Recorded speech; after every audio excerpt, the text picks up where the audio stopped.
नमस्कार दोस्तों, अनुपमा भक्ति चैनल में आपका स्वागत है। आज हम बात कर रहे हैं शिव परिवार के बारे में। आप लोग जानते हैं कि शिव के 2 पुत्र और शिव पार्वती हैं, पर आज हम जानेंगे उनकी पुत्रियों के बारे में। शिव पार्वती के परिवार की बात आती है तो कार्तिक और गणेश की चर्चा होती है, पर शिव पार्वती के 2 पुत्र ही नहीं बल्कि 8 संतान थी। वो कौन कौन हैं, आइए जानें। सावन महीना भगवान शिव को समर्पित है। इस दौरान लोग उनको प्रसन्न करने के लिए पूजा पाठ और उनकी आराधना करते हैं। उनके साथ पूरे परिवार की पूजा करते हैं। उनके पूरे परिवार को एक साथ पूजा करने पे फलदायी अच्छी मिलती है। उनके पुत्र का नाम कार्तिक और गणेश है और पुत्री है 6 पुत्रियां।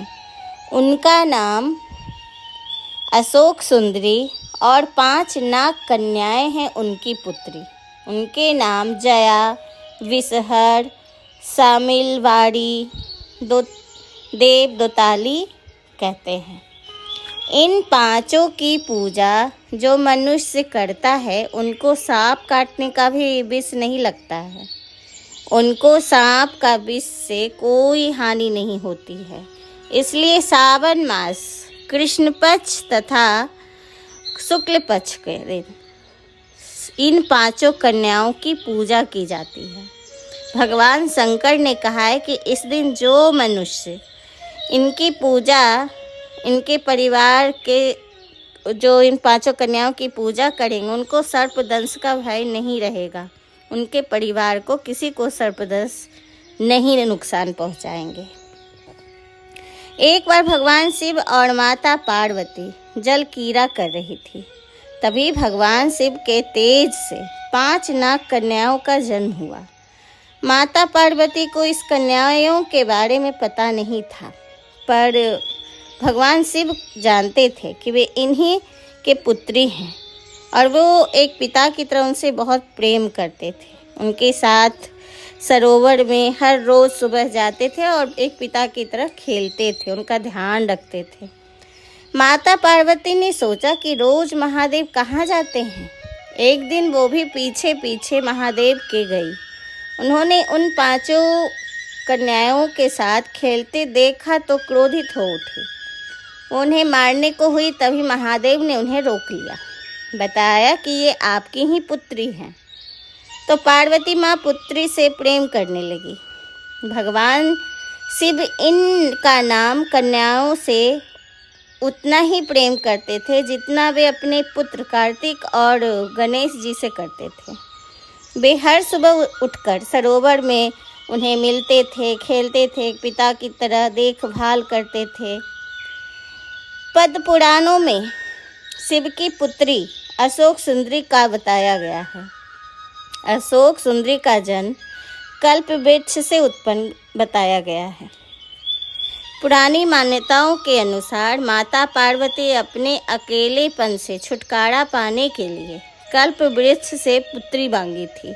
अशोक सुंदरी सौंदर्य, शक्ति और ज्ञान की देवी मानी जाती है।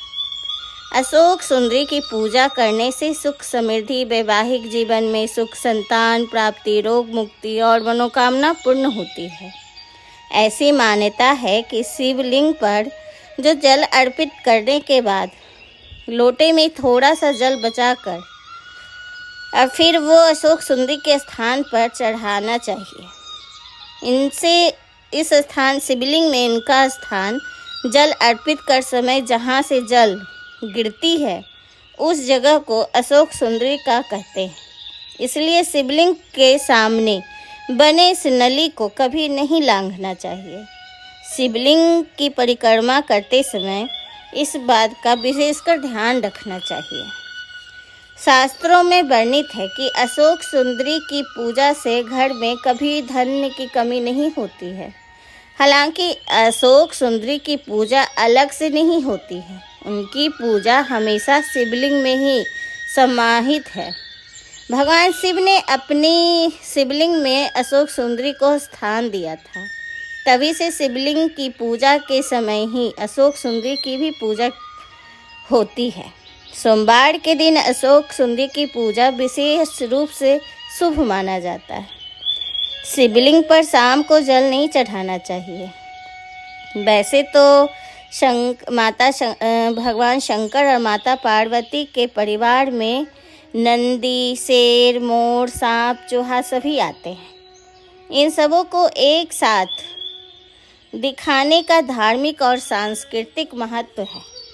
शेर बैल को खाता है, मोर सांप को और सांप चूहे को। एक दूसरे के साथ पर ये लोग एक दूसरे के साथ प्रेम से रहते हैं। यह दर्शाता है कि दुनिया को एकता, समन्वय और सदाई का संदेश देते हैं। ये सभी के विचार, स्वभाव और रुचियाँ अलग अलग हैं।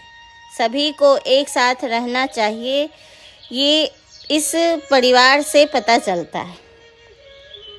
प्रेम सहयोग से रहना चाहिए, एक दूसरे को नुकसान नहीं पहुंचाना चाहिए, ना नीचा दिखाना चाहिए। ये सब शिव परिवार के वाहन जो हैं शिव परिवार के, वो एक साथ रहकर यही समाज को, दुनिया को बताते हैं। एक दूसरे का समर्थन करना चाहिए, तभी तो हम एक मजबूत, खुशहाल समाज बन सकते हैं। शिव का संदेश है, चाहे हमें कितना भी चुनौतियों का सामना करना पड़े, पर हम कभी हार नहीं मानेंगे। याद रहे, हर बाधा आगे बढ़ने और सीखने का अवसर है। तो दोस्तों, आज का बस इतना ही। आपको ये वीडियो कैसा लग रहा है प्लीज़ हमें कमेंट करके बताइए। अगर ये वीडियो सुनने में आपको अच्छा लग रहा है तो प्लीज़ हमें सब्सक्राइब और लाइक कीजिए। धन्यवाद ये वीडियो सुनने के लिए। नमस्कार।